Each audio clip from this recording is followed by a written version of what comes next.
Good morning, good morning, good morning. Happy Memorial Day. I'm not sure if I expect many people to be here, but that's okay. It is recorded, it is uploaded to our YouTube, and whenever you get a chance, you watch it. Totally cool. All right, so a couple of things. One, you may notice that Rhino Bucks, we've purchased a minimal amount over the last 2 days. Stripe, because today is Memorial Day, has held, because it's a banking holiday, that the funds haven't hit the account. So they all hit, they start to hit the account again back tomorrow. So what we actually purchased is all we have on hand. And that was the amount that came through PayPal, because PayPal does work right away. Stripe does respect banking holidays and doesn't send it to our bank. See, the thing with PayPal is we don't send it to our bank. With PayPal, we send it directly to Coinbase and then directly to Binance. So, good morning. So the minimal amounts you've seen purchased in Rhino Bucks these last 2 days is strictly the holiday. And starting tomorrow, the funds come back in, which is cool. That being said, it still hovers just right around that 240 level, which is, as we've said, very important for us. And the liquidity is still not at an all-time high. That was like 2 days ago, but because the purchases have been less, it's I think 115,500 when the all-time high is like 116,000. So we're right there. That's that. Emails. Actually, I didn't look at the emails yet today because again, the email we sent out yesterday went to, I believe, 15,000 new recipients. All of these emails are going out to many, many thousands of new recipients because we are very motivated to book out our webinars. Again, Tuesday, Wednesday, Thursday, we will be doing a live I don't want to say 1 hour, but 1 p.m. webinar completely describing Rhino Bucks, which I have to actually create the presentation today. I've been mentally thinking it, and today will be where I actually have to create it because it has to be, we're presenting it tomorrow at 1 o'clock. Now, the presentation is going to be twofold. One, we're going to make a very strong connection to Dogecoin because that is what people remember. Again, in any attempt to educate anyone, there has to be a bridge. There has to be some type of analogy that they understand. For instance, if I go ahead and try to teach you what a ham sandwich is, I probably should make sure you know what a sandwich is first, right? Like it would not help me to teach you what a ham sandwich is if you didn't know what a sandwich was. That being said, to go ahead and teach anyone about Rhino Bucks, we do need to make sure that they understand what Bitcoin is, right? Like what a coin is. And the thing with Bitcoin itself, why we're not going to make the parallel to that is because Bitcoin is the behemoth. It's the one that started it all. To go ahead and say that you have a parallel with something that revolutionized the entire world of finance, that's a bit much. And that's not to say that we don't believe it, but that's a far bridge for someone else to believe. The thing with Dogecoin is it came out of nowhere. And Dogecoin captured the entire zeitgeist of the world. Dogecoin went from $0 to being worth $88 billion in a matter of like 2 or 3 months. And everyone in the world either knew Dogecoin, heard of Dogecoin, owned Dogecoin, or knows someone that did. In fact, Elon Musk was on Saturday Night Live talking about Dogecoin. Like it was actually the high. It captured the imagination of the entire world. And what's great about that was it's not unduplicatable. I don't even know if that's a word, but it can be replicated. What we've identified, and we have written this in email before, and I think it's quite powerful, is Dogecoin didn't fail, it crashed. That's very different. It did not fail. It was worth $88 billion. A completely made up coin with a picture of a dog on it was worth $88 billion. So it succeeded, but it's now worth like what, $1 billion, $2 billion, $10 billion? It crashed. A lot of people lost a lot of money. And I don't know if you remember, but the reason the people got into it was because Elon Musk was a great leader. Like it was someone that they liked a lot. But it also was their way of kind of sticking it to the banking system to say, hey, you know what, the money printing, the government, the elites, the this or that, we don't even like any of y'all. we want to create our own thing. And because Elon Musk was a reputable leader, everyone said, okay, there's the leader, there's the asset, great, we can figure out the rest from here. The problem was, well, actually, before I get to the problem, what worked out well was it really highlighted that when the population agrees to unite, the power is endless. The power is infinite. Now, you may say, well, it's not really infinite. It crashed. And be that as it may, you are correct. But why did it crash? So the economics of Dogecoin was that they had 500 quadrillion coins in existence, and 10 billion new coins were created every day. And that aided into the excitement for it, because the coin was, you could buy it for like 0.00000001. And then if it went from 0.00001 to 0.00002, you doubled your money. So everyone was like, okay, I could put $100 into this and I'll own a billion coin. Imagine if it gets to $1 one day. It's a lottery ticket. And people always, I don't know, a wise man once said the lottery is a tax on dumb people. Because if you ever actually knew the economics of how lotteries work, you would never in a million years think you're going to win it. And I don't think anyone plays the lottery logically. They play it emotionally. Oh man, if I could be that person, and probably the best marketing campaign I've ever seen is you got to be in it to win it. Because it's logically true. It makes sense. And there is someone that always wins it. But they never tell you that like 100 bazillion people got into it.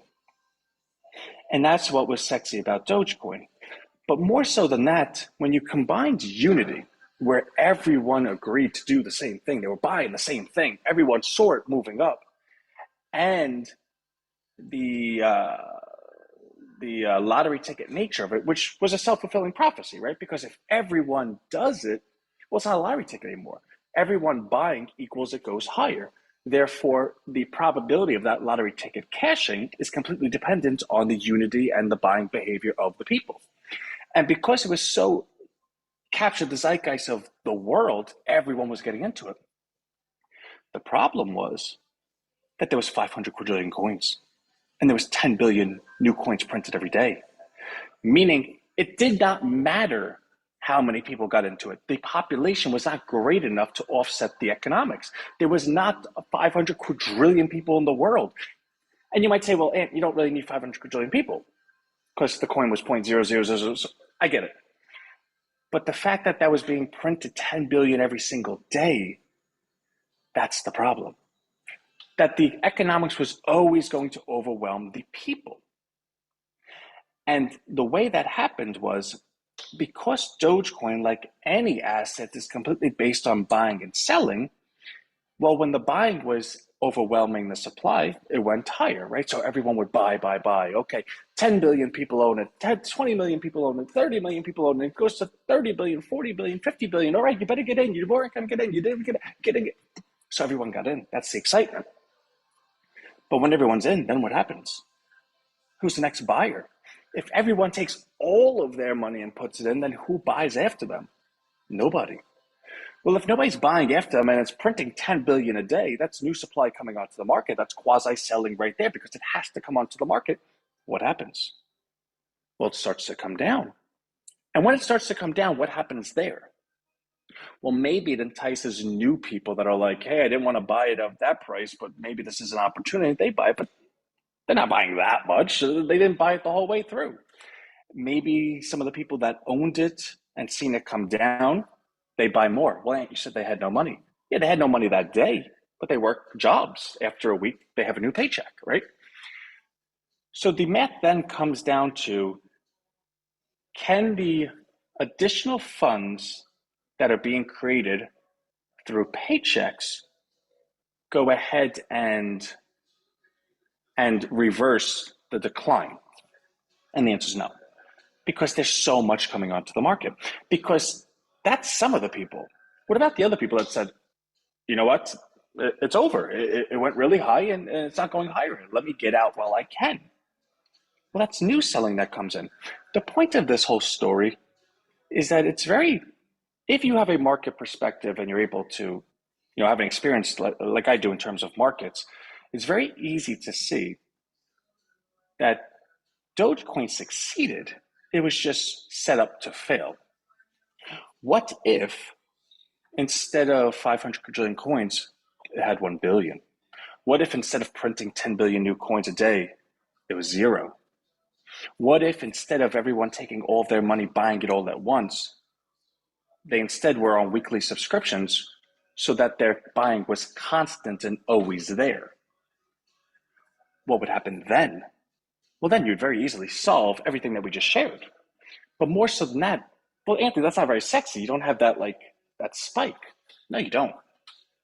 But it does allow people to feel comfortable staying into it. It does allow a very low level of volatility.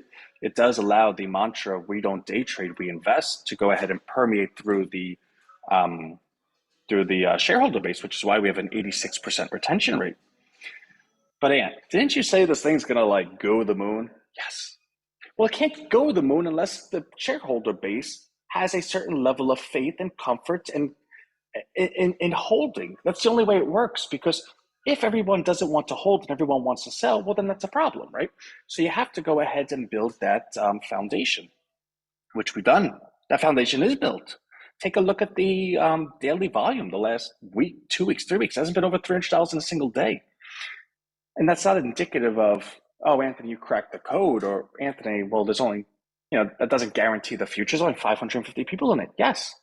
But it's over 117 different countries, over every different, well, there's only two genders, right? Between genders and demographics and blah, blah, blah. But here's the sexy part, right? So as of now, all of the coin that's purchased comes from Rhino, right? We have the supply, we have the billion coin. So we're able to go ahead and sell it directly to the participants. There's no volatility in that. We have an ample supply. You can't push the coin up. For anyone to go ahead and push the coin up outside of our control in terms of being able to hold it down, you would need to be able to buy a billion coin at $2.50.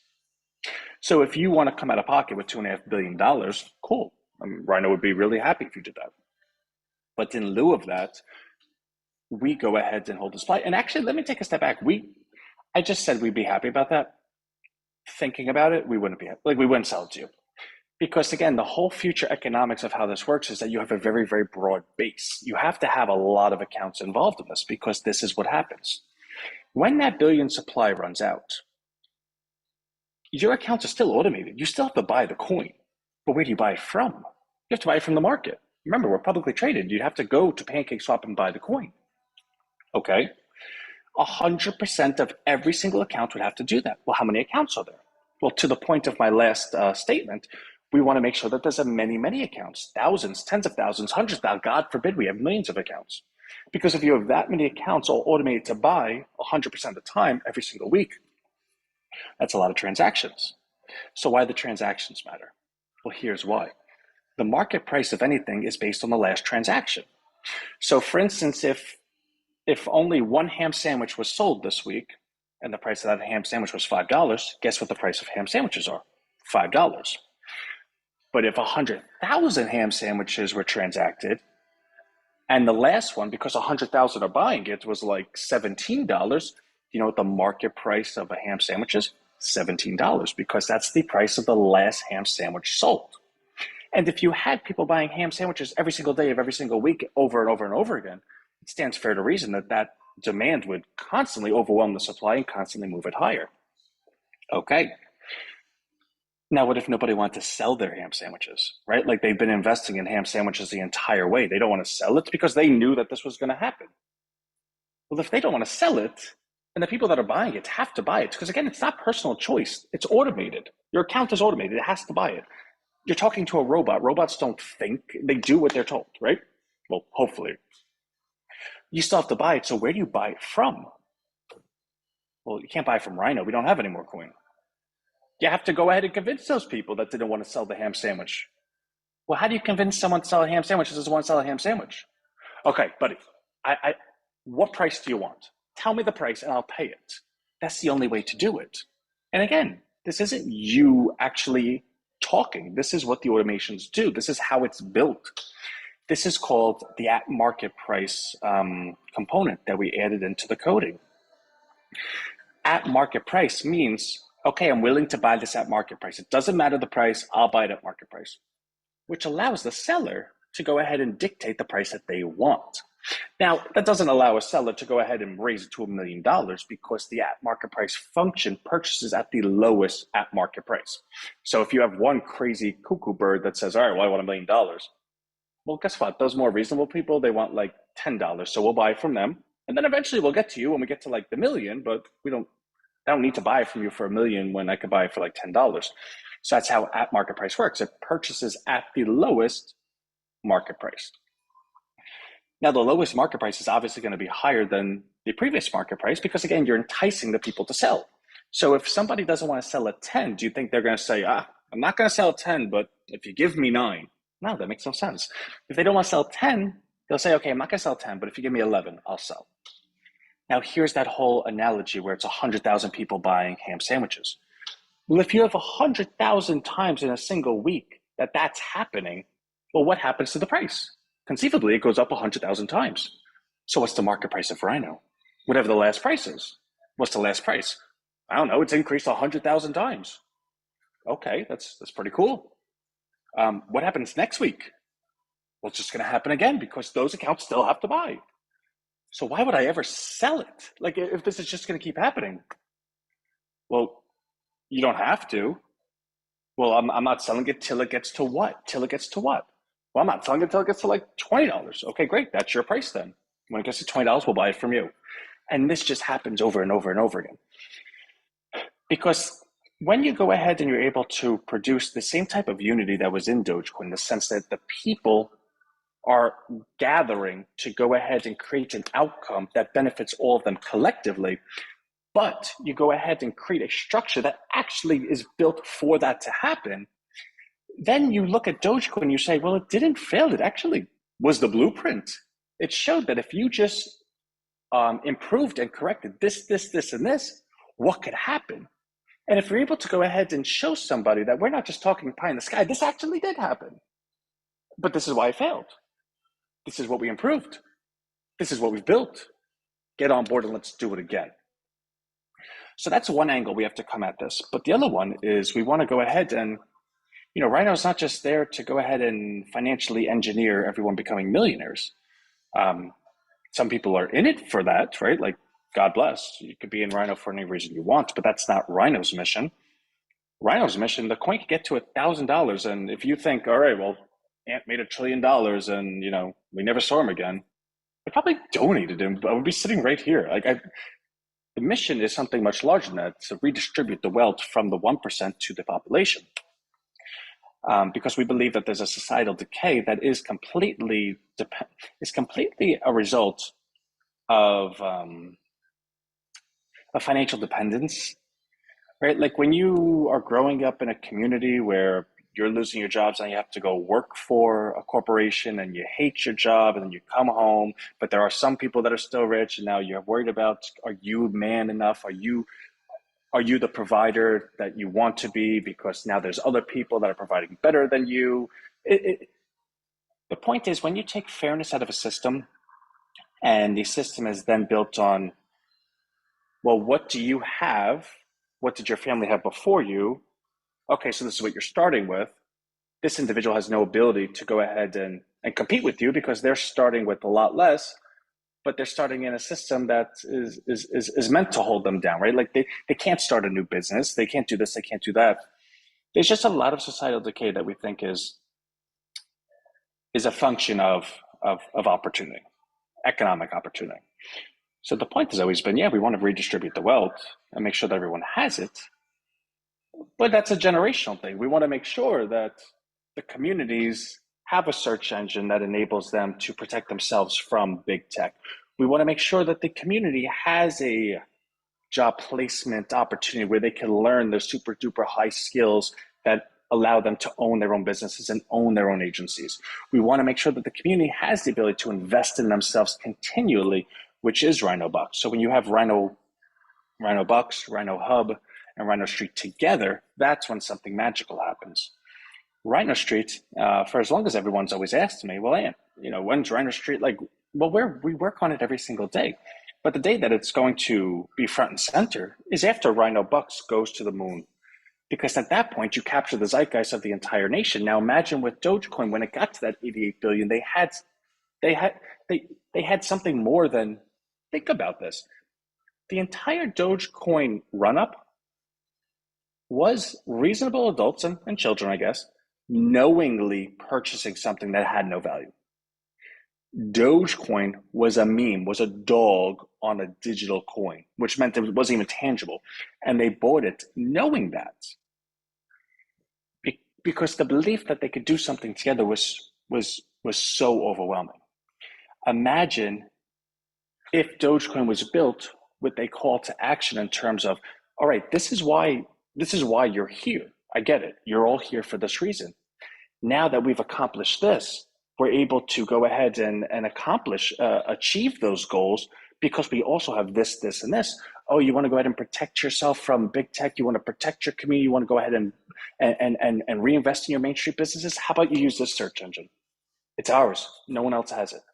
All right, you're taking a look at opportunity. You don't have good jobs where you are. You want to go ahead and learn the skills of tomorrow. How about this? It's right here. Go do it. We even have a whole team that'll help you. You want to continue reinvesting yourself. You want to go ahead and see this Dogecoin thing not crash, but to live on forever, that we can actually have an investment that's us, that's the population. Check out this Rhino Bucks and let's continue educating. It's when you go ahead and put those three things together. Again, we're not saying that the whole world has to do what we say. We just want to offer an alternative that allows us to share our point of view. And it's because we're credible and we're reasonable adults. If something could be improved to go ahead and achieve the goal that we're looking for, I'll do it. Meaning, Rhino will always constantly be evolving to go ahead and be the solution to the question that is, how do I go ahead and guarantee fairness, right? How do I go ahead and, fairness, I guess, really, so, that the key to, yeah. So that's what I'll be doing today. I just have to put that in a presentation. So obviously you could see the passion of it. You could see that there's certain logic behind it. With the Dogecoin comparison, I already have identified four mishaps that we were able to solve. With the societal K, we've already wrote a dissertation on it, as well as some articles. So I do think I'll be able to source from things that we've already done, because obviously I didn't just think of this today. So I feel the presentation should be good. As you've noticed with the emails, be a millionaire in 2 years, I've never really wanted to do the whole put millionaire in the thing. It just sounds like cheesy marketing. But like I was speaking about last week, and I think even the week before that, I don't like doing the disservice to Rhino by purposely understating something. When I say be a millionaire, I actually believe that. I believe that. There's only 500 people in Rhino. What we just shared about Dogecoin had 100 million people in it. Rhino is worth 116,000. Dogecoin went to 88 billion. So if you read our emails and you were smart enough to get involved and be the 501st person, do I believe that you would be a millionaire in 2 years if we were able to achieve that type of success and then some? Well, yeah, that's the math. If you're the 501st person in, when it's 116,000, it goes to 100 billion in 2 years, are you a millionaire? Yes, that is the actual math. So I find it as a complete disservice for me to constantly speak underwhelmingly because of the fear that, I don't want someone to mistake my actual beliefs for cheesy, gimmicky marketing, which is the red flag that they go ahead and turn from. In fact, I'd rather 2-3 months from now, the people that turned, the people that declined because they thought that was gimmicky, upon the success that we will have and that they'll see, I want them to say, oh, they weren't talking out of their BUTT. They actually meant that. Let me get in now that I see that they're reasonable and they're correct. In which case, those people are the ones that tell other people, no, I've been getting their emails for months. They've been saying this. They didn't just start. I'm in. You should get in too.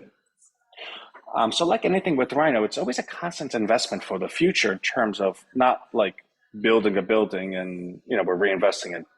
Like a behavioral science reinvestment to go ahead and accurately predict or at least forecast that the behavior today, what does it mean today, and what will it mean tomorrow, and how do we go ahead and fit in that to manage the expectations, right? And I don't mean to get too wonky, but there is a lot of behavioral science that goes into what we do. And it's not because I sit here and I'm like, well, if this person does it, no, it's in me. Like that's how I think, which is good because if we're operating something that's a market, all markets are based on confidence. Because in anything, whether it's the US economy or whatnot, you only invest if you believe that the future is brighter than it is today.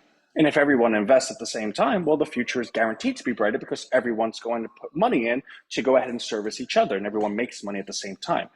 So economies and markets are self-fulfilling prophecies, but they have to have foundations that go ahead and nurture it going forward. For instance, if everyone invested today and then all of a sudden the government raised taxes to be like 50% because everyone made a whole bunch of money, well, now you're killing the golden goose, right? So you can go ahead and guarantee a future. I shouldn't say that. There's a lot of variables that go into economies.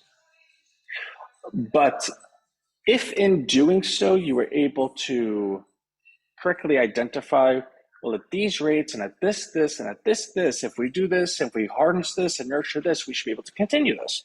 And that sounds very communism, right? Like, Anthony, if it was so easy, people would do it. In fact, that's how communism's built, that we could go ahead and engineer the future. So I don't agree with that, right? Because communism takes out the spirit of the person. If you go ahead and look at someone and say, no matter what you do, we're going to give you this. Well, on one hand, it's like, oh yeah, we're guaranteeing you a living. On the other hand, why is that person going to work harder for the same thing? So it really brings down the productive capability of a nation, of a people. The point being, there are variables to at least achieve a certain baseline of success. And I think if you combine our understanding of that, plus, I mean, say what you want about me, but I really do believe at this point people understand. No, if Anthony sees a way to make it better in that moment, he doesn't think of himself. He is Rhino. That's what he's going to do. So if you could effectively believe that the person in charge is always going to look 24/7 for the best way to improve the process or the outlook on behalf of the people, and at the same time you're operating from a successful baseline, I think the future is bright. So that's where we are. I need to take all of that and put it into a presentation, take out the bad, add the good, and voila. So that's what we will be doing every single week going forward, Tuesday, Wednesday, Thursday, because although we're doing well, I'll never ever allow Rhino to enter I'll never allow the conversation to have like, what could I have done more? I just won't. So I think it's behooved on me that I should go ahead and live present to new people 3 times a week. Sure, it'll be a lot of work, but that's what Rhino needs, and I'm going to do it. So that's what the emails are for the presentations. I'm excited to see what the new number is. As of yesterday, we're at like 120 for tomorrow's presentation. I'm mildly optimistic that's around 150. Also, our Twitter, oh my God. So it was better yesterday than it was the day before, but I still shut off the zaps and I have to go ahead and reconfigure them because I feel like I'm just spamming the world. Like I'm just sending so much all the time. Like we're losing followers. Not that our followers are a metric that we've calculated to have any success yet, right? So we went from like 6,088 followers to I think we're at like 5,950. There hasn't been a calculation that we've identified where it's like, oh, well, that means in the next 2 weeks we're going to, no. But of course you don't want to lose followers, right? But what it does say to me is that amount that we're losing is the amount of people that we're agitating in the sense that we're just sending, like we've done over 7,000 tweets in the last 2 days. That's a lot. So I need to take a look at that further today. Wow, it's already about a half hour. Let me run. Let me get to work. It is Memorial Day. I would like to finish at a reasonable time today, but we have to get the work done. So love everyone. I'm actually really impressed with the showing today. So thank you for sharing your Memorial Day with me. And let's not lose sight of what today's about. It's for those that have paid the ultimate sacrifice for us, or signed on for it, and we appreciate them. So I love everyone, and I will see you tomorrow. Bye. Happy Memorial Day.